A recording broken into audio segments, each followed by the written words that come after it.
So hello everyone. It's a pleasure and an honor to be here. And I want to use the opportunity to talk about the new challenges that will face all of us, all humans, in the 21st century. But before exploring the new challenges of this century, perhaps it would be a good idea to start by saying a few words about the old challenges and about the amazing achievements of our species, Homo sapiens, over the last century, because this may give us hope that we can overcome the new challenges as well. And when we look back at the last few generations, at the last century, perhaps the biggest achievement of humankind has been to overcome famine. Because for the beginning of history, for thousands of years, famine was humanity's greatest enemy. Most humans always lived on the brink of starvation. This was because humanity was simply unable to grow and distribute enough food. So every few years, there would be a natural disaster, like a flood or a drought, and millions of people starved to death. Today, in contrast, humanity grows so much food, it can transport it so quickly and so cheaply, that in most countries, even in developing countries, more people die from eating too much than from eating too little, which is really an amazing achievement. We can indeed say that natural famine has completely disappeared from the world. Natural famine is famine caused by natural forces, like floods and droughts. The only famine that still remains in the world is political famine. If people still starve to death in places like Yemen and South Sudan and Syria and many other countries around the world, it is not because humanity no longer has the power to feed them.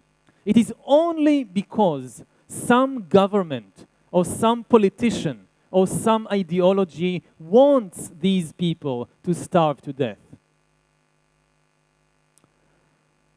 The second big achievement of humankind has been to overcome plagues and infectious diseases. Today, for the first time in history, more people die from old age diseases like cancer than from infectious diseases. 1,000 years ago, people rarely died from cancer. Not because people lived such healthy lives and ate such healthy food, but simply because most people died at a far younger age from either starvation or from some infectious disease and did not live long enough to die from cancer. But the third and maybe most surprising achievement of humankind over the last few generations has been to rein in and overcome war and violence.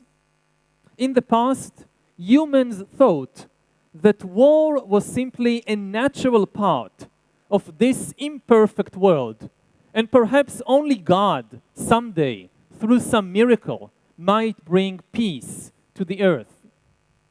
But in the last few generations, humans have discovered that we actually have the power to bring peace to the world by ourselves. We don't need to wait for any miracle. We just need to make the right decisions. And the last few generations have indeed been the most peaceful era in human history. It may not look like it when you read the news, but we are still, even in 2018, living in the most peaceful era in history. There are still wars in some parts of the world. I come from the Middle East, so I know this perfectly well. But many states have completely renounced war as a standard tool to achieve their political purposes. And in fact, when you look at the statistics, an amazing fact emerges, which is that today, and for the last few decades, more people commit suicide than are killed by violence, by crime and war and terrorism put together. Statistically speaking, you are now your own worst enemies. The chances that you will kill yourself are significantly higher than the chances that you will be killed by some soldier or criminal or terrorist. Another interesting statistic, maybe to think about during your next lunch or dinner, is that sugar is today a far greater threat to your life than gunpowder. So these have been the amazing achievements of our species in the last few generations. What then will be the next challenges of the 21st century? And we see before us now three main challenges: the return of war, ecological collapse, and technological disruption. The first threat is that war will simply return. As I just said, war declined in the last few decades, not because of any change in the laws of nature, and not because of some divine miracle, but simply because of wise human decisions. And if humans now start making unwise decisions, war will return, and in an even worse form than we ever encountered before. And we should never underestimate human stupidity. It is one of the most powerful forces in history. Yes, human wisdom is very great and important, but human stupidity has throughout history almost equaled human wisdom in shaping the fortunes of our species. And especially when it comes to war, there is a built-in imbalance between wisdom and stupidity. It takes a lot of wise people in order to make peace, but it is sometimes enough to have just one fool in order to start a war. So this is the first challenge. The second challenge we are facing is ecological collapse. And whereas the threat of global war is just a future possibility, climate change is a present reality. It is happening all around us. And if we don't do something, then the place we are now sitting might be under the Indian Ocean in 50 years. To prevent catastrophic global warming and climate change, we need to do two very difficult things. First of all, we need global cooperation on this, because it should be obvious that no nation can stop climate change by itself. The government of India cannot save Mumbai by itself unless it cooperates on this with the governments of China and the USA and Europe and so forth. The second thing that we need is new eco-friendly technologies, because I think the sad truth is that with present-day technology, the only way to stop climate change is to stop economic growth. And this is something that no government, or almost no government, will agree to do. Because the number one value of almost all governments and all countries today in the world is economic growth. They can call themselves by whichever name they want. They can call themselves socialists or capitalists, democratic or authoritarian, Hindu or Muslim or Jewish or secular, it doesn't matter. The number one value is economic growth. And therefore, the only realistic hope of stopping climate change is to develop new eco-friendly technologies that can sustain economic growth without destabilizing and destroying the ecological balance. But this reliance on technology, of course, leads us to the third and most complicated challenge we face, which is the challenge of technological disruption. To make a very long story short about what technology is doing and will be doing in the 21st century, we can say simply that technology is now upgrading humans into gods. This is the big story of our era. And I mean this in the most literal sense possible. We are now being transformed into gods in the sense that AI, artificial intelligence, and biotechnology will soon give us abilities which ancient mythologies ascribed to the gods, especially the ability to create life. We will soon learn how to design and manufacture life, how to design and manufacture animals and plants and humans and even completely new life forms that never existed before. The main products of the 21st century economy will not be textiles and vehicles and weapons and so forth. The main products will be bodies and brains and minds. And if this indeed happens, it will be the greatest revolution, not just since the beginning of history, 70,000 years ago. It will actually be the greatest revolution since the beginning of biology, the beginning of life, 4 billion years ago. For 4 billion years, nothing fundamental changed in the basic rules of the game of life. For 4 billion years, all of life was governed by two sets of laws, the laws of natural selection and the laws of organic biochemistry. All of life, whether dinosaurs or amoebas, whether tomatoes or Homo sapiens, were made of organic compounds and evolved by natural selection. But within the next century or two, science will replace natural selection with intelligent design as the main engine of evolution. The intelligent design, not of some god above the clouds, but our intelligent design will determine the future of life. And at the same time, science might enable us to start creating the first inorganic life forms after 4 billion years of organic evolution. And the big question we face is what to do with these divine powers of creation. And if we make mistakes, these will be mistakes on a cosmic scale. We will determine the entire future of life and evolution. We should come to terms with the fact that we are now becoming the gods of planet Earth, but so far we have been very irresponsible gods. And maybe our main problem is the gap between our power and our wisdom, between the power to manipulate systems and the wisdom needed to really understand these systems deeply. Unfortunately, it is usually much, much easier to manipulate than to understand.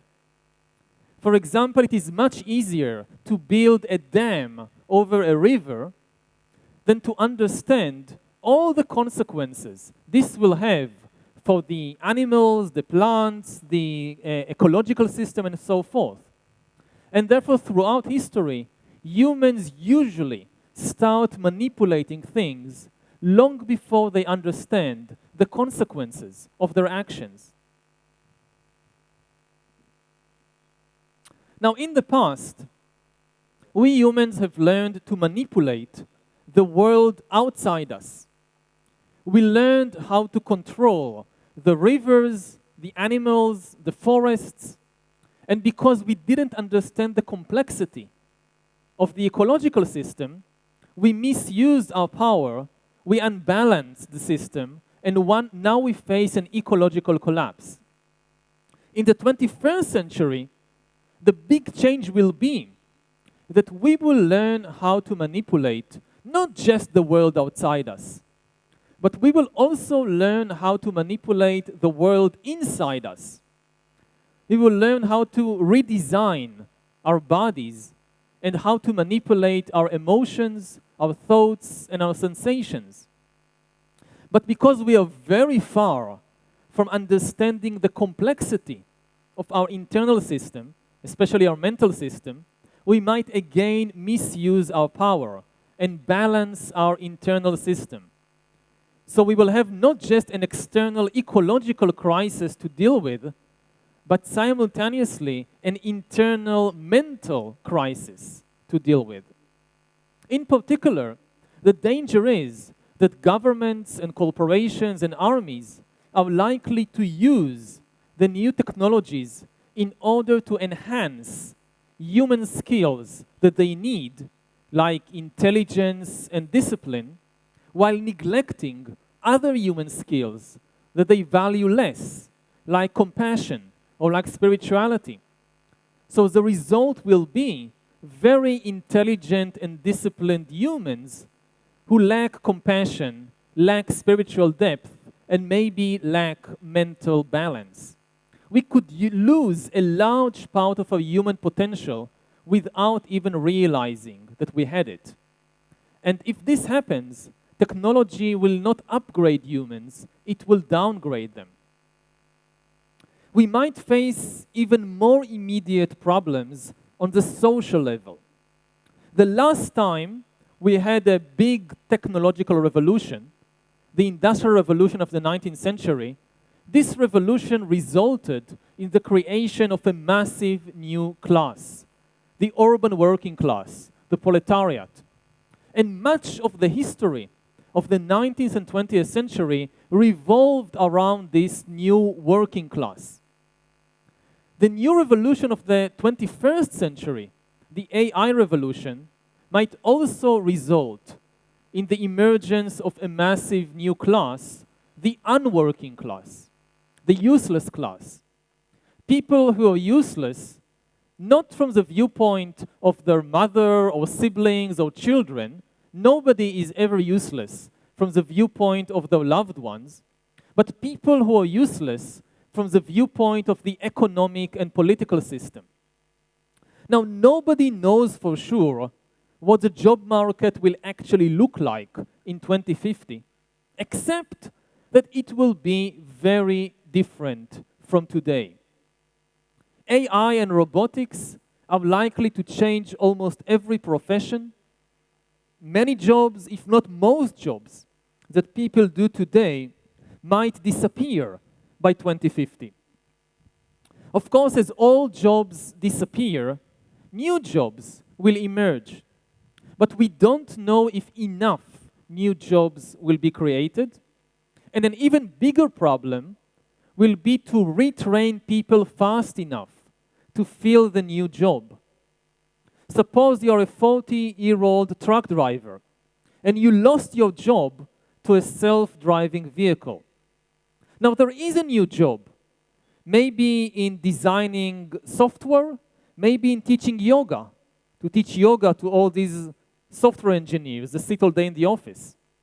But how does a 40-year-old truck driver reinvent himself as a yoga teacher or as a software engineer?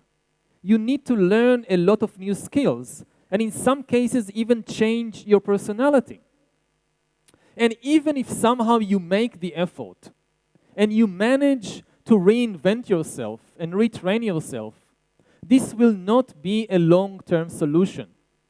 Because one of the most important things to realize about the automation revolution is that the automation revolution, the rise of AI, will not be a single watershed event following which the job market and the economy will just settle down into a new equilibrium. It's not that in 2025 we will have the big AI revolution, lots of jobs disappear, new jobs emerge, you have a couple of rough years, and eventually things settle down again. No. The automation revolution will be a cascade of ever bigger disruptions because AI is nowhere near its full potential. It's just beginning. We will have a major revolution by 2025, but an even bigger one by 2035, an even bigger one by 2045.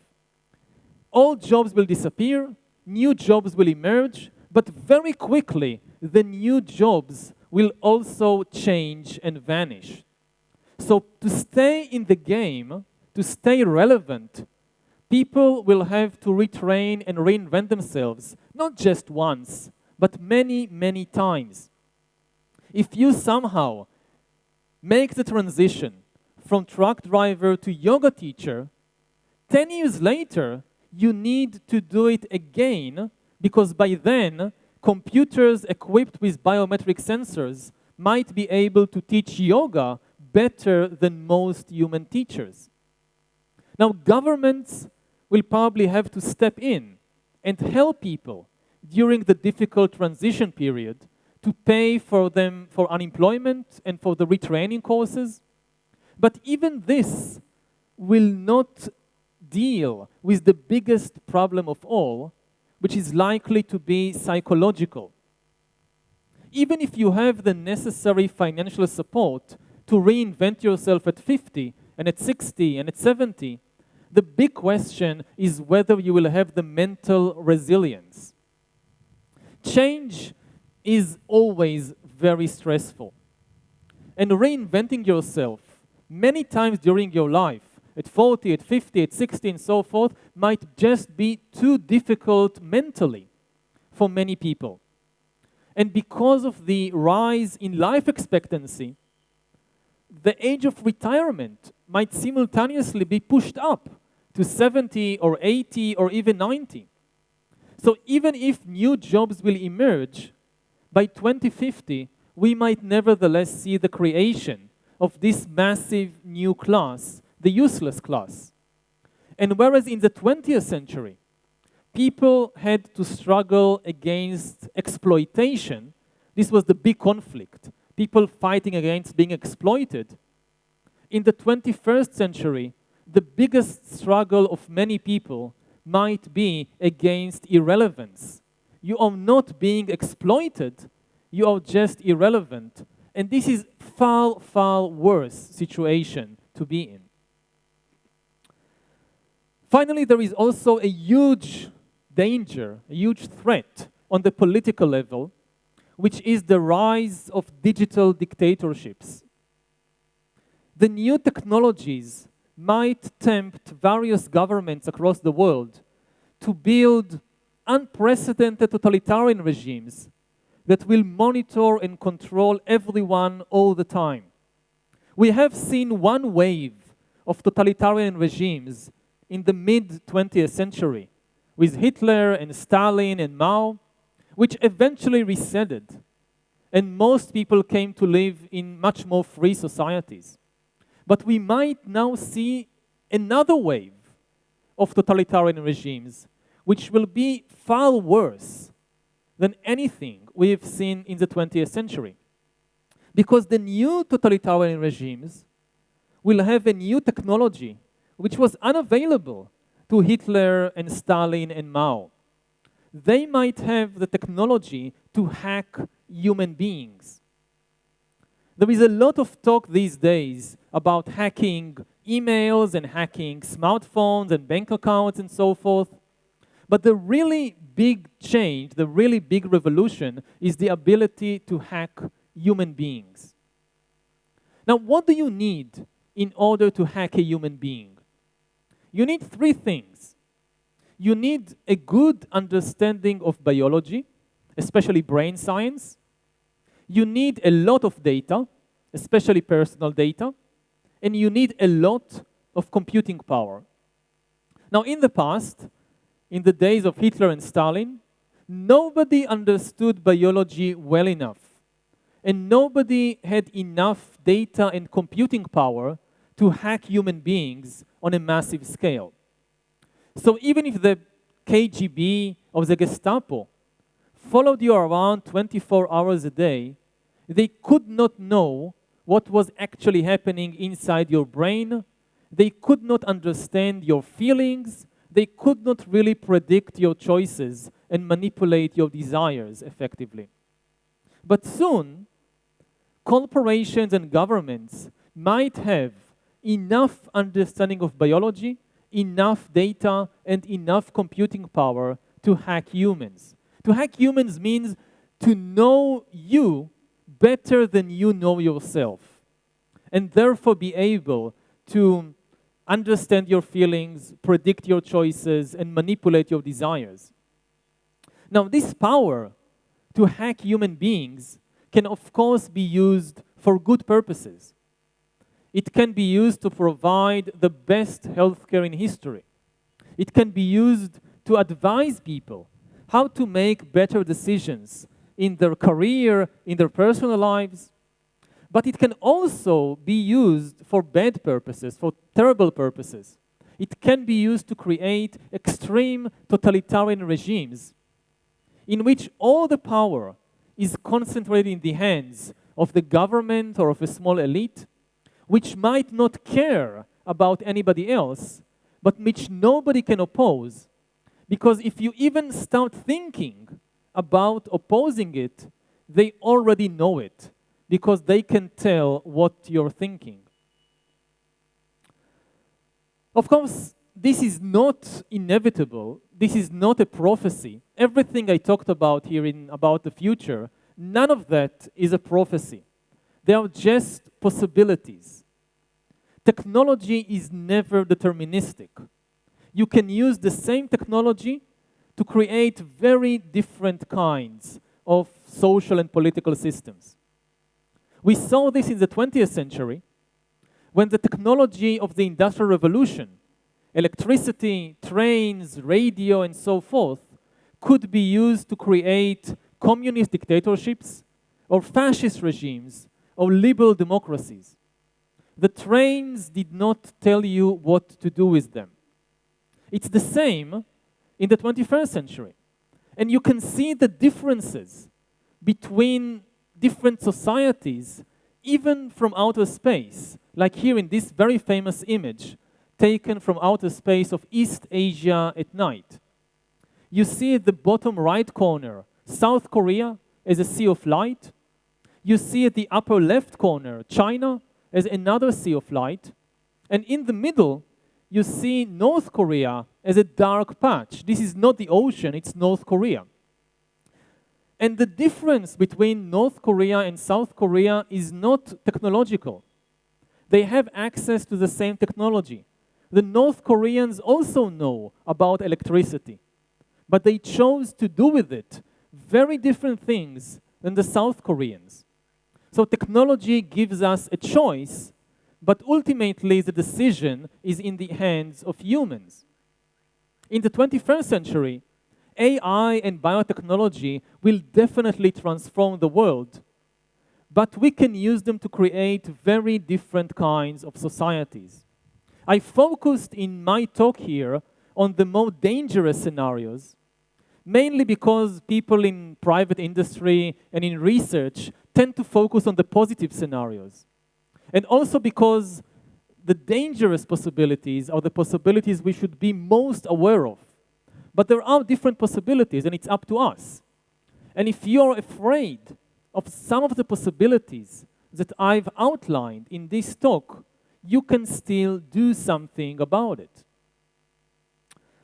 Now, to be effective, whatever we do must be done on a global level. We need global cooperation on these issues. The three challenges that I've mentioned, nuclear war, climate change, technological disruption, they are global challenges in their very nature. And they cannot be solved by any single government or by any single nation. No nation can build a wall on its border against climate change or against nuclear war. And no nation can regulate AI or biotechnology by itself, because no government controls all the scientists and engineers in the world. And very few countries will be willing to limit their own technological development unless other countries do the same. India, for example, can say that genetic engineering is a very dangerous technology, and we ban genetic engineering of humans. But this will not prevent the Chinese or the Russians or the Americans of using this technology, because the Indian government has no control over Chinese or American scientists. And if they do it, then very soon the Indian government will say, well, we cannot stay behind. and allow them to control the world with this technology. We must also do it. So if you're afraid of the consequences of genetic engineering and you think that it needs to be regulated, it should be very obvious to you that it can only be done through global cooperation. So whenever a leader says something like, my country first, or only my country is important, we should ask that leader, how can your country by itself prevent nuclear war, stop climate change, and regulate disruptive technologies? Now, nationalism still has an important and positive role to play in the 21st century. But if nationalism means protecting the safety and prosperity of people in your nation, then to be a good nationalist now requires that you will also be a globalist. There is no contradiction between the two. In the 21st century, nationalists should be globalists because the only way to ensure the safety and prosperity of people in one nation is by cooperating with people in other nations. So if you take away from this talk just a single lesson, I think the most important lesson is that our global problems demand global solutions. Thank you.